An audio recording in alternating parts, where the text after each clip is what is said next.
Bonjour à tous et bienvenue pour la matinale, l'émission quotidienne de CMC Markets qui débute à 10h. Je suis Nicolas Chéron, stratégiste pour vous servir. Nous sommes aujourd'hui le lundi 6 février 2017 et le titre du jour est des indices américains toujours au zénith.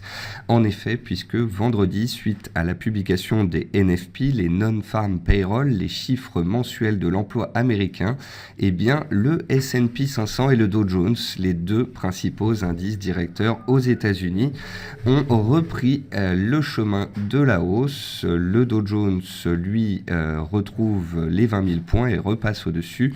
Et le S&P 500 s'approche de nouveau de ses records historiques à 2300 points. Il a clôturé vendredi à 2297 points. En Europe, on notera une certaine sous-performance, c'est-à-dire que les indices européens sont haussiers comme les indices américains.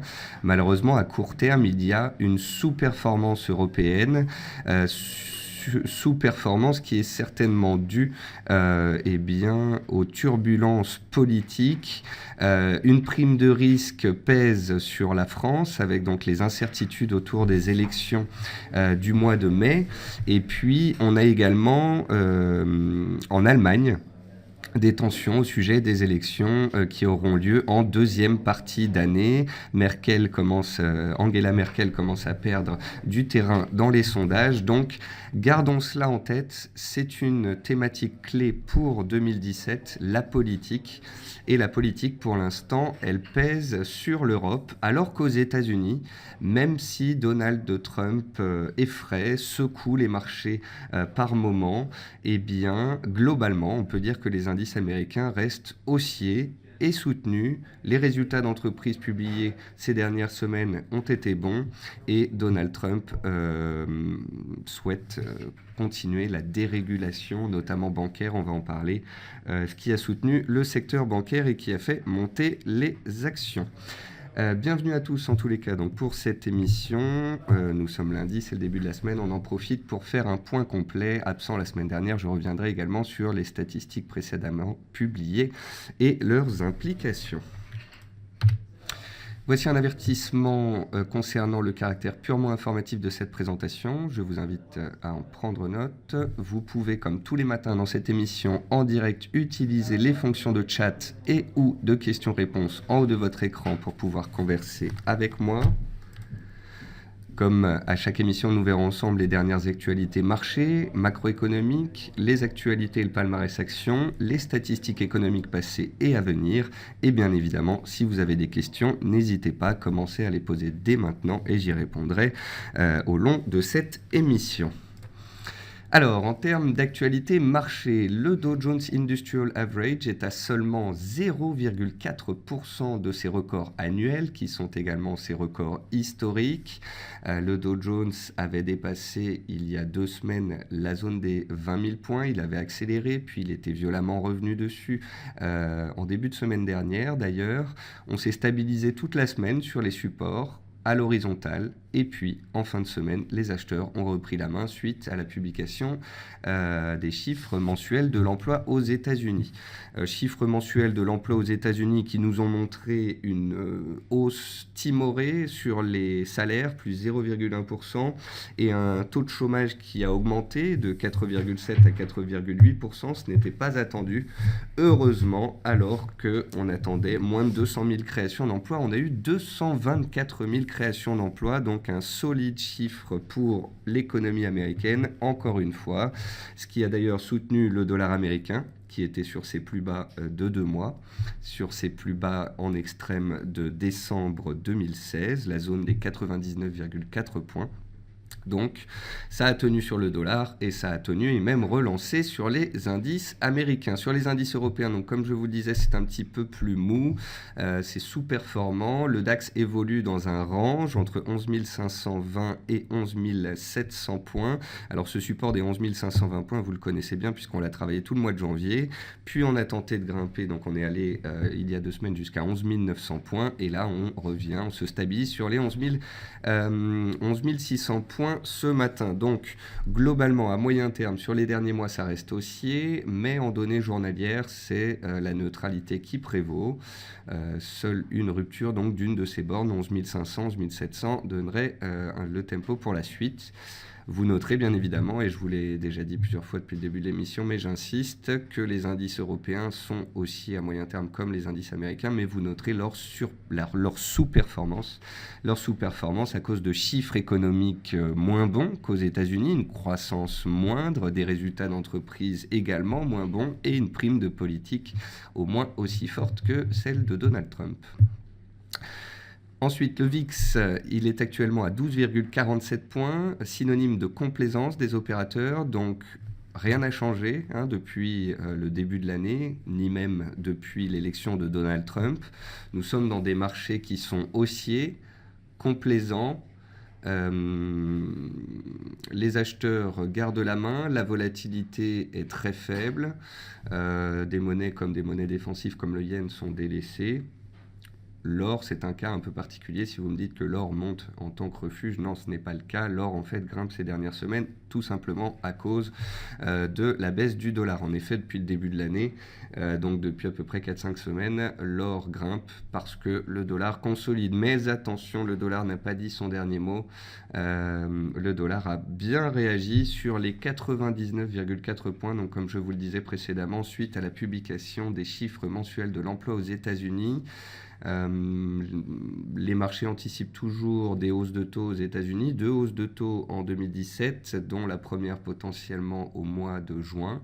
Il se pourrait donc, après plusieurs semaines de consolidation du dollar, et alors que nous sommes sur un support clé, et alors que nous avons eu une réaction positive lundi, que les acheteurs tentent peut-être de réagir ici.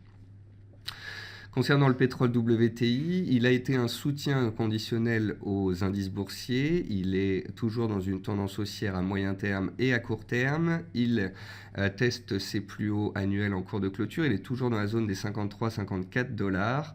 Le pétrole WTI qui est soutenu par les tensions des États-Unis avec l'Iran, mais qui est sous pression tout de même. Enfin, disons qu'il faut garder à l'esprit que le nombre de puits de forage aux États-Unis ne fait que continuellement monter ces dernières semaines. Or, plus le nombre de puits et de forages est grand, plus la production américaine pourrait remonter rapidement, ainsi inonder de nouveau le marché pétrolier et faire baisser les prix. Donc gardons cela en tête. Plus les prix grimpent au-dessus des 50 $, plus les différents pays vont avoir intérêt à produire, plus le pétrole et le gaz de schiste se développent aux États-Unis. Mais à terme, bien évidemment, une production qui grimperait trop fort pourrait peser sur les prix. Velléité haussière du dollar, donc ça je vous en ai parlé. On a le dollar qui réagit sur les 99,4 points, ses plus bas du mois de décembre. On a l'or qui teste sa moyenne mobile exponentielle journalière à 130 séances à 1225 $. Et on a l'euro qui échoue pile poil sous les 1,08. Donc j'ai l'impression que nous sommes à un tournant sur le dollar index. Soit le dollar qui est aussi à moyen terme mais qui consolide depuis 4 semaines arrive à prendre appui sur son support, soutenu par les prévisions de hausse de taux et la macro positive aux États-Unis, et il repart à la hausse, engendrant ainsi un retournement baissier sur l'or et une reprise baissière sur l'euro, et même toutes les paires en dollars, comme le dollar australien qui approche de zones de résistance majeures, comme la livre qui est bien montée aussi ces dernières semaines. Mais attention, si le dollar venait à casser ce support des 99,4 points à cause d'une détérioration des chiffres macroéconomiques, ou bien tout simplement parce que Donald Trump et son administration ont clairement dit qu'un dollar fort était mauvais pour les États-Unis, et grâce à cela, il a réussi à faire pression sur la devise américaine. Donc si on casse ce support, là, ça veut dire forte hausse potentielle sur l'or, sur l'euro, toutes les paires en dollars. Ce serait une donne qui changerait vraiment fortement pour les opérateurs, puisque globalement les opérateurs sont fortement haussiers sur le dollar à moyen terme, que ce soit techniquement, macroéconomiquement. Donc voilà, nous sommes dans une zone clé. Autant les indices sont neutres ou haussiers, en stabilisation dans des tendances clairement haussières, et pour l'instant on n'a rien à dire sur un changement de tendance éventuel, autant là sur le dollar, cette semaine pourrait être clé. Et puis enfin, double top journalier sur le café Robusta à 2270 $ la tonne. Je vous avais parlé d'un canal haussier de moyen terme qui cadrait les cours du café Robusta, qu'on avait déjà vu ensemble ces dernières semaines, ces derniers mois. Les cours du café ont touché la borne haute, ils ont perdu 3%, ils sont revenus tester les 2270 points, donc les plus hauts annuels. Et on a eu un échec cuisant, suivi d'une baisse de 5% en ligne droite. Donc, surveillance sur les cours du café Robusta qui ont donc fait un double top en journalier et pourraient désormais consolider sous la ligne de coup de ce double top qui se trouve à 2195 $. Donc si on repasse au-dessus de 2195-2200 $, on invalide les perspectives baissières. Si on reste dessous, attention à une accélération baissière potentielle. En termes d'actualité macroéconomique, on revient un petit peu sur ce qui s'est dit ou sur les chiffres récemment publiés. Alors, l'inflation allemande s'est accélérée de plus 1,9 par rapport à 1,7 en décembre. Ce sont plus hauts niveaux depuis 3 ans. L'inflation core en Europe ne bouge toujours pas à 0,9%. Alors, pourquoi est-ce que je mets ces deux phrases qui ont l'air un peu paradoxales ? Eh bien, le point bas du pétrole a eu lieu le 11 février 2016. L'inflation se calcule sur un an. Nous allons donc arriver la semaine prochaine, le 11-12 février, ça fera un an que l'on a fait le point bas sur le pétrole. C'est donc à ce moment-là que la hausse sur un an, l'IC sera la plus forte. Et donc, l'effet de base de la hausse du pétrole sur cette période de 12 mois sera trop plus haut. Et pourrait donc faire que l'inflation allemande, à court terme, est aussi haute. Je vous avais d'ailleurs dit le mois dernier que je ne serais absolument pas étonné de voir l'inflation allemande remonter, voire dépasser les 2%. 2%, c'est l'objectif d'inflation de la BCE. Malgré tout, je vous ai expliqué à de nombreuses reprises que Mario Draghi ne bougerait pas le petit doigt. Pourquoi ? Parce que, encore une fois, l'inflation allemande, ce n'est pas l'inflation européenne. Encore une fois, parce que l'inflation prend en considération l'effet de base du pétrole, alors que l'inflation core exclut les prix volatiles tels que la nourriture ou le pétrole, et l'inflation core ne bouge pas. Donc la BCE, Banque Centrale Européenne, qui travaille pour faire remonter cette inflation européenne à 2%, est donc encore bien loin de son objectif, et donc devrait continuer potentiellement son quantitative easing. Alors Wolfgang Schäuble considère l'euro trop bas désormais pour la compétitivité allemande. Les Allemands commencent de plus en plus à taper du poing sur la table en disant « Nous n'avons pas besoin de votre quantitative easing. Notre inflation à nous, elle est remontée. Nos chiffres économiques sont bons. Nous n'avons pas besoin de continuer de contracter de la dette tous les mois pour soutenir artificiellement notre économie. » Alors c'est là la grande scission qu'il pourrait y avoir entre l'Allemagne et l'Europe. Ce n'est pas la première fois que l'Allemagne et l'Europe et les autres pays européens ne sont pas d'accord. Rappelons-nous du cas grec. Donc voilà, je pense que la remontée de l'inflation est une thématique de court terme. À partir du mois de février, l'effet de base du pétrole devrait se tarir. Et nous verrons à ce moment-là si nous avons un deuxième effet positif, non plus un effet de base cette fois-ci, mais si effectivement par la reprise d'activité, la hausse des prix alimentaires, la hausse des prix de l'énergie, est-ce que tout ça s'est suivi par de la reprise de croissance, de la hausse des salaires, de la hausse des dépenses et donc une relance, une reprise économique réelle. Pour l'instant, cela, nous n'en avons aucun signal pour l'instant. Il n'y a pas d'indice. Pour l'instant, je préfère donc rester factuel. L'inflation core en Europe est neutre. La BCE, Mario Draghi, ne souhaite pas bouger.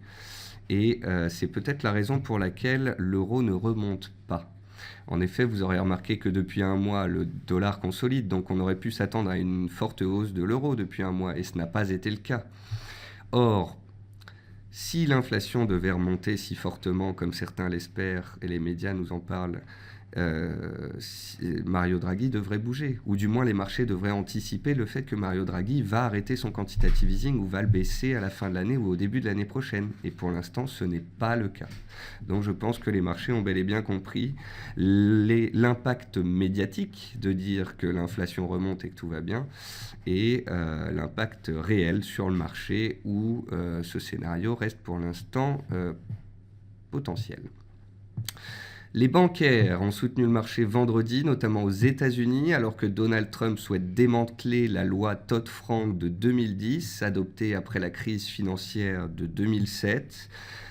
Donald Trump souhaite donc peut-être mettre en place une nouvelle vague de dérégulation, ce qui pourrait redonner des marges aux banques de la liberté, et ce qui pourrait donc les soutenir. Les banques sont fortement soutenues depuis l'élection de Donald Trump. En moyenne, les bancaires américaines gagnent plus de 30%.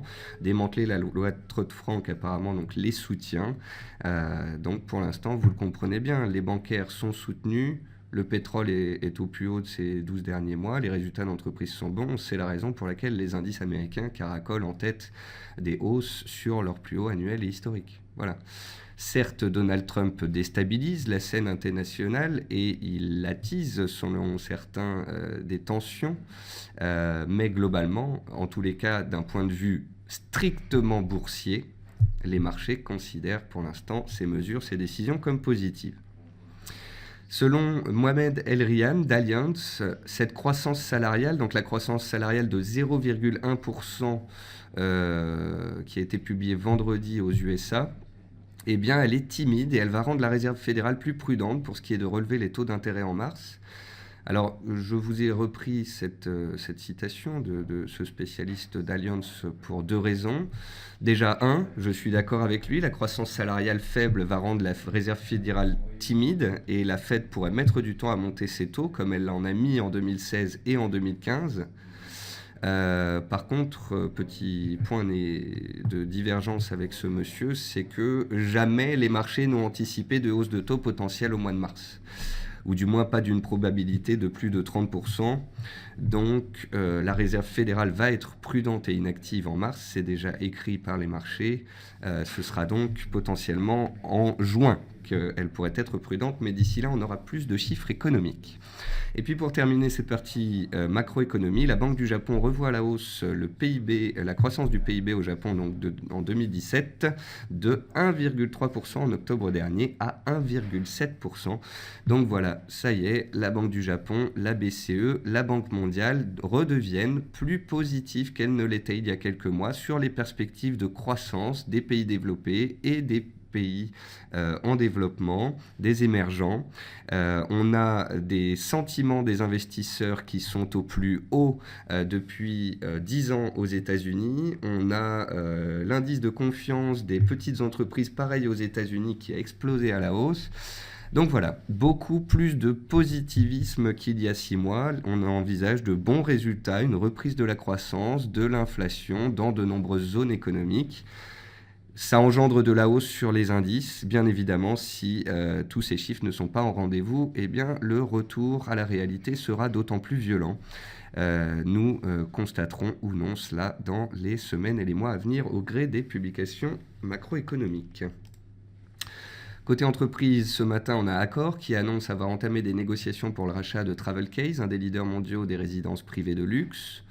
CGG Veritas nomme un mandataire ad hoc afin de faciliter les discussions sur sa restructuration financière et son désendettement. Inat Pharma perd 20%. Donc attention à la volatilité des biotech. Son étude en phase 2 sur des patients atteints de leucémie aiguë myéloïde n'a pas atteint le critère primaire d'efficacité, la survie sans leucémie. Donc forte chute du titre ce jour. Dans les meilleures et les moins bonnes performances du CAC 40, on notera peu de volatilité. On n'a aucune hausse ou baisse de plus de 1,15%. On a le secteur auto qui consolide avec Valeo, Peugeot, Renault en tête dans les plus fortes baisses. Dans les hausses, on retrouve Total soutenu par le pétrole et puis aujourd'hui des dossiers qu'on n'a pas vus depuis un petit bout de temps dans les hausses de la cyclique comme Bouygues, Orange, de la défensive. Donc il est intéressant, je vais suivre ces rotations et faire le tour de toutes les actions européennes et américaines pour pouvoir vous en parler dans les séances à venir. Côté statistiques passées, le PIB 2016, donc là je reviens également sur des chiffres publiés ces 10 derniers jours. Le PIB 2016 des États-Unis, plus 1,6%, a affiché son rythme le plus faible depuis 2011. Donc ça, c'était le vendredi avant que je parte en vacances. Par contre, le moral des ménages, lui, a atteint son plus haut niveau depuis janvier 2004. Donc ça fait 13 ans maintenant, et l'ISM manufacturier a enregistré, donc ça c'était vendredi, une 5e hausse consécutive au plus haut depuis novembre 2014. Donc voilà, on a des indices économiques, des indices, des enquêtes de confiance sur le moral des ménages, des investisseurs, que ce soit aux États-Unis et puis en Allemagne récemment, qui sont positives. Donc globalement, c'est ce qui soutient les marchés. Sinon, on a eu le PMI Caixin manufacturier en Chine qui ressort à 51 contre des attentes à 51,8. On notera les sorties de capitaux en Chine qui ont atteint 725 milliards de dollars en 2016 contre 675 en 2015. Et puis ce matin, on a eu les commandes à l'industrie en Allemagne qui sont ressorties en hausse de 5,2%. Contre des attentes à moins 0,5%. Ce jour, à 10h30, dans 7 minutes, vous noterez l'indice Sentix en zone euro. Et dans la nuit, les taux de la RBA, la Royal Bank of Australia, donc les taux en Australie qui devraient potentiellement faire bouger l'indice australien et surtout la monnaie, l'AUD.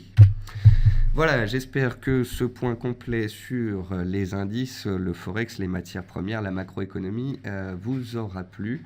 Je vous souhaite à tous une très bonne semaine. Merci d'avoir été présent à cette émission et je vous retrouve cet après-midi pour le quart d'heure US à 15h45.